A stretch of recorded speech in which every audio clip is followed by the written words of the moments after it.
Foreign influence, foreign investment is a very big deal in Canada. It has been for a very long time. Canada is, in fact, for sale.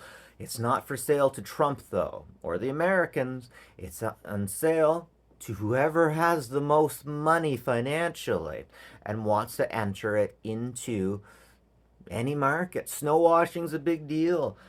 We can't get housing. Guys, you don't know what it's like. There's so much goes on just because of how people feel. And when I moved out of this house, my parents' house originally, I knew what rent and food cost. I knew how much work and labor I had to put in to do all of these things. But now that I got sent back to my house after a divorce 20 years later, I'm looking at the same pieces of paper that I made, and I'm seeing that things are unbelievably, phenomenally hard. Now, before, when I wanted to find out what was going on, I found out that I couldn't say that foreign investment is a big deal in Canada. Nobody was allowed to say that the Chinese were sending money over here. It was racist to say the Communist People's Party would take away your house in China if you had issues with them. And in Canada, they couldn't touch your house. So there's all kinds of people with housing. So I am a Canadian.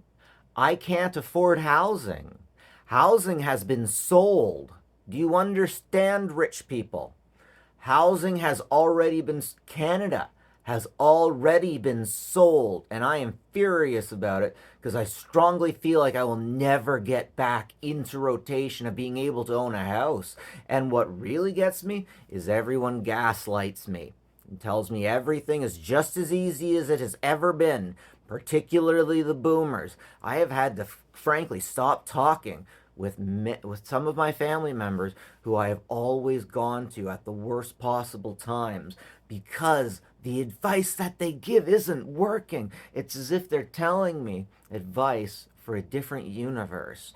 They're telling me there's programs for this, that, and the other thing, and sometimes when God closes a door, he opens one.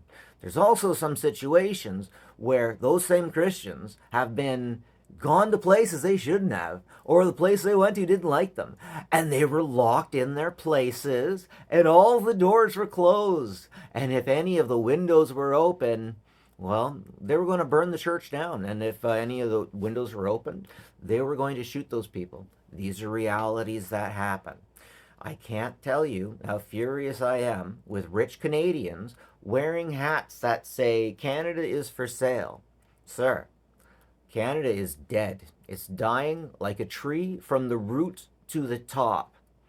And you guys at the top, you just don't see it. Canada might be working for you still, but it's working for you. It's not working for the average individual. It's not working for the working class. In fact, the working class life is hell right now because the very idea of relationships has been usurped at a fundamental level. Everything is going, since COVID, all the dating apps are doing everything, and the dating apps are full of narcissists running them, and women who have a new view on life and what's going on. I mean, these days, if a woman gets to a certain age and she just feels like she hasn't been showered with enough stuff, she'll straight up leave you.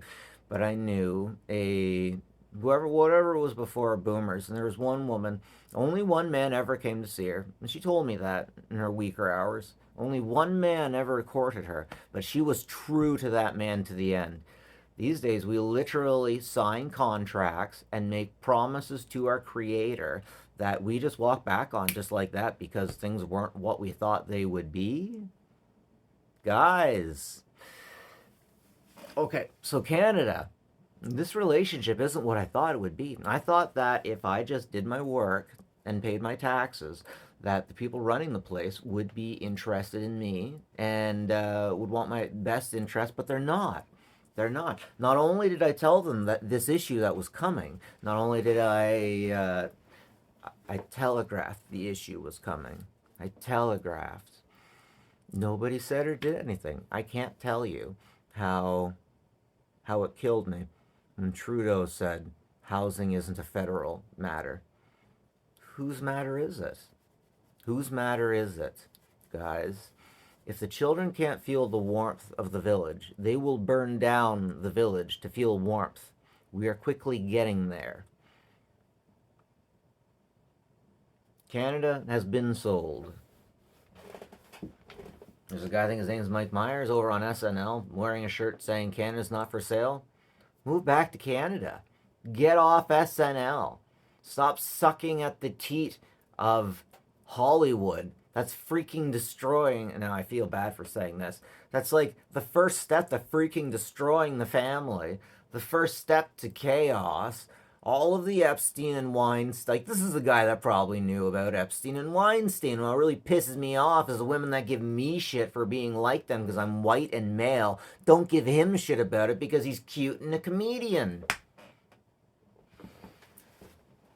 What do I have to do with Epstein? I keep being judged as one of him. And then when I bring it out, why do you keep judging me as him? It's like, oh, I'm not judging you, like, ah. And then conversations go on, and their arguments happen, and then women have these arguments that then women get to this place where they say shit they shouldn't about information maybe you shouldn't have given them. And if you use information about them in the same way, it drives them nuts. It drives them nuts. Canada's dead, man. The relationship scene is dead. The family is dead. The working class is dead. And so the fact that y'all would come out with these signs that say Canada's not for sale, guys, Canada's for sale. You sold it out. You sold it out. Do you have two houses? You sold Canada out. Canada is for sale, guys. And it upsets me. Can we stop this? Like, no more selling Canada. No more selling Canada.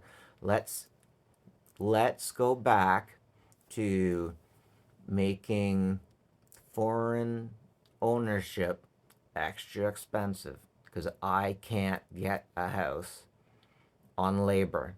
Oh, in the labor market, full of immigrants. People at the top getting all the money. Take off that damn hat or shirt. Canada is for sale. You sold it out. And anyone above you would also sell it out. And any little piece of Canada that you have, because that's the way life works these days. Everyone needs all the loot. Nobody grieves it. Everybody needs it. Okay. We're getting to the point where people don't have the things that they need. So shut up and help. Tent cities are growing. We gotta do something about this, guys. Have a good one.